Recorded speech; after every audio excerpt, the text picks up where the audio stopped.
Chapter 8. Why do 95% of market participants fail? The short answer is because they quit when they should be persisting. Where there's a will, there's a way. You heard that one before? It's an old saying.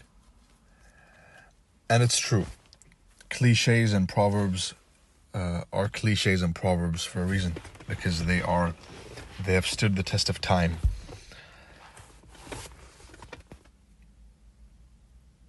There's going to be some of you who will simply coast by this mentorship and move on as if nothing happened. I know that there's going to be a lot of you who will completely transform their trading, as has happened before with the previous ones. But there's going to be some of you who coast by this one, and this message is for them. Snap out of it. Focus. Excuse me, that was the car. Snap out of it, focus, and get professional. We just started the year. Q1 is almost over. And this was recorded before, actually, but I had to redo it right now. Q1 is almost over. And it's a long year ahead of us. And I've given you enough tools, a lot of tools, enough tools to completely milk the year. If you can focus. So I've done my part. My part is showing you the way. My part is pointing you to the road. And your part is walking to it and taking it. Taking the path that it leads you to. I can't emphasize enough on how important it is to avoid multiple sources of information. Focus on one or two max sources which are in alignment, and get to your charts. You will learn the most spending time by yourself in your room or basement or desk or wherever you are, wherever you like to go and practice. But you will learn the most studying by yourself. It's good to have groups. I was at one point 100% against them. I still am. But I understand the importance of having multiple eyes, for example, when it comes to gathering data, when it comes to forecasting. A might see what B missed, or what C didn't have a clue existed, right? So there's power in unity, that's for certain.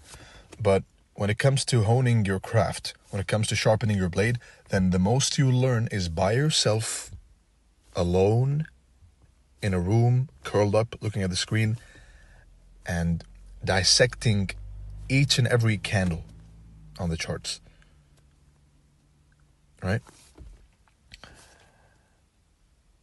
So that was a mini introduction speech, and now we delve into the technicals of why a trader fails. Here's a cycle of a failed trader. Step 1, discovers a potential strategy.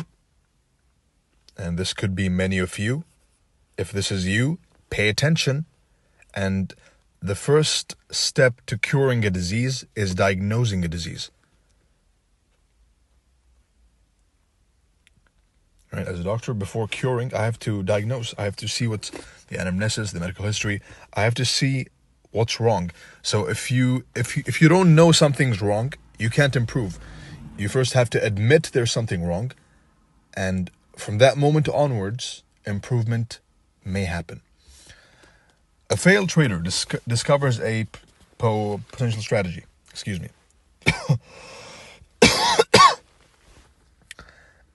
He then takes a strategy,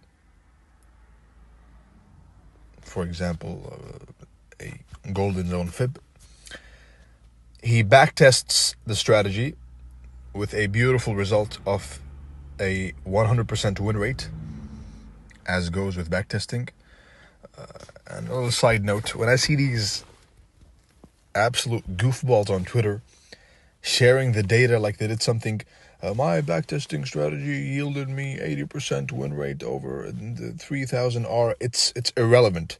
Backtesting is a tool. It's a means to an end. It's not the end goal. All right?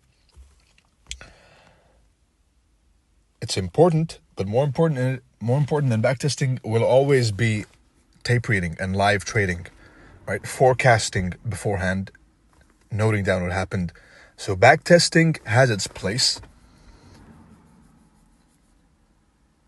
and it has its importance, but don't let it overshadow, as many do, the importance of live market forecasting and tape reading and actually trading live funds, if you so wish.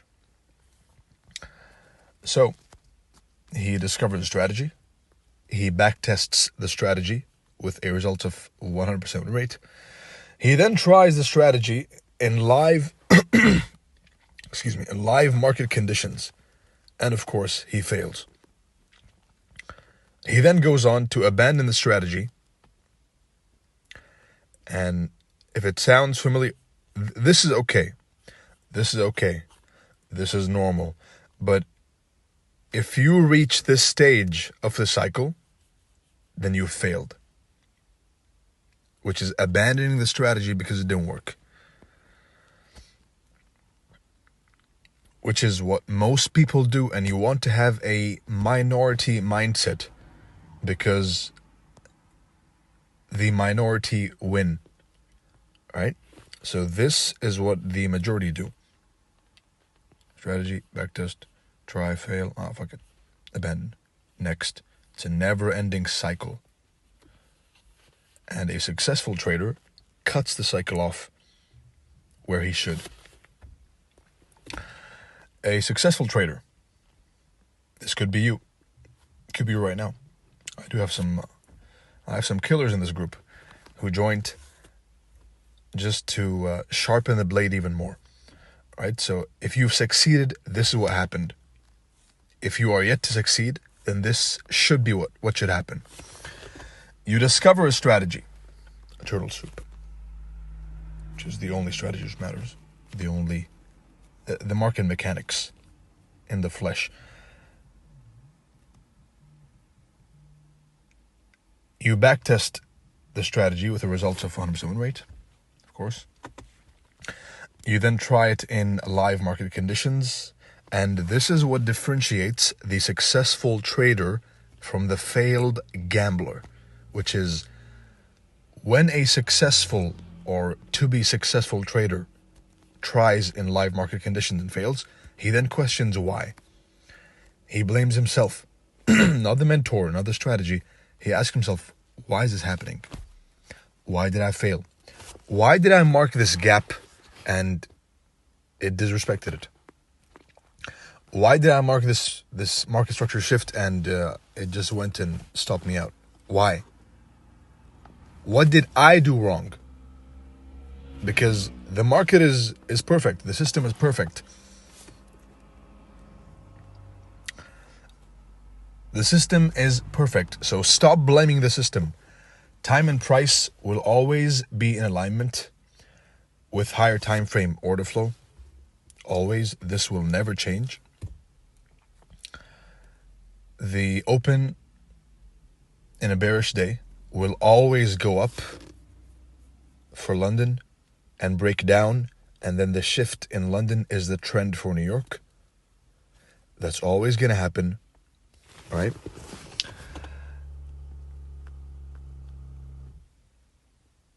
Low, high, lower, low. Expansion leg, higher, high. Leg number 2 is always going to happen. What's not going to be so consistent is your emotions, which is normal. You're a human being, after all. You're not an algorithm. Right? So understand that first. The first step is understanding that the system is perfect. You are at fault. It's always the operator's error. Same in medicine. You learn the importance of being the operator and realizing that most mistakes that happen in surgeries, for example, they happen from the lack of experience of the operator or the mistake committed by the operator. Operator error is what accounts for the majority of malpractices in the world, in all clinics, in all hospitals, right? So the system is perfect. Stop blaming it, blame yourself. Stop randomly pressing the buttons for the sake of pressing it, which I know all of us have done. Yes, even me, once upon a time. But some of you, you've made it part of the routine, right? If you're a trading routine, wake up, press buttons, go to sleep. Stop it. Organize your personal life, because it does infiltrate into your trading. Plan the trades, and thankfully we have an edge. If you're in this group and you've watched the previous chapters, then you have an edge, which is you know that your setups are timed, so you have everything planned beforehand.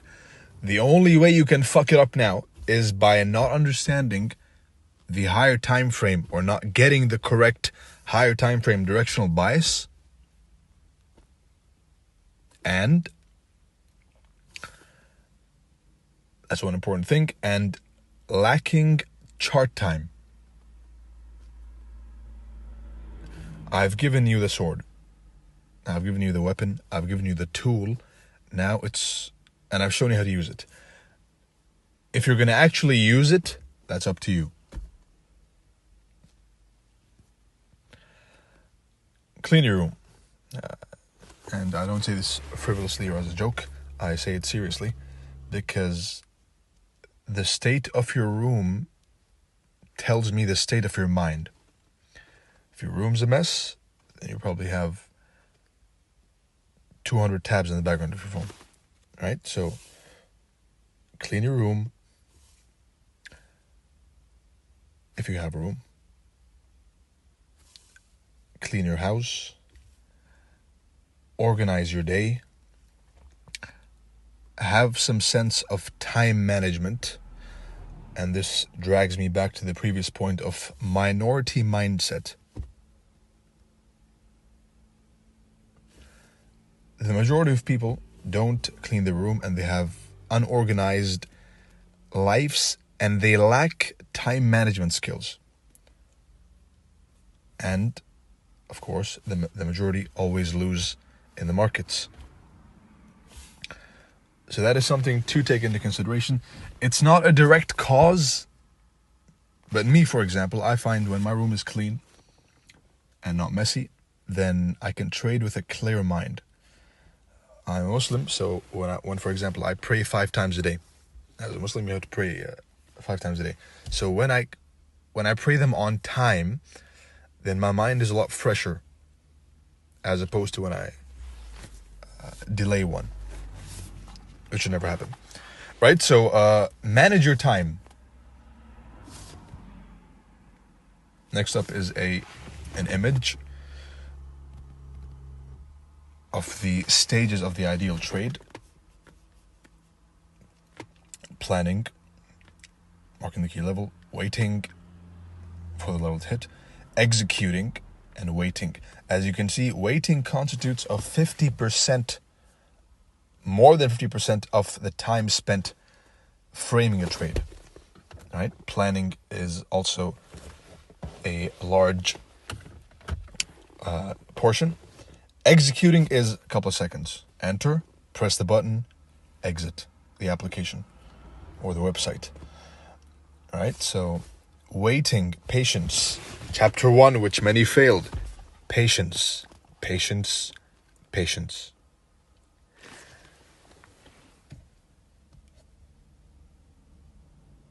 Everything is not as it seems to be at first glance. Never judge a book by its cover. Always think at a deeper level. And of course, the mistakes the neophyte will commit in each stage, I'll leave them for you to read. And finally, do you need a trading journal? I always bring up the example of myself. but every profession in life has some sort of a register. Even down to the cashier, for example.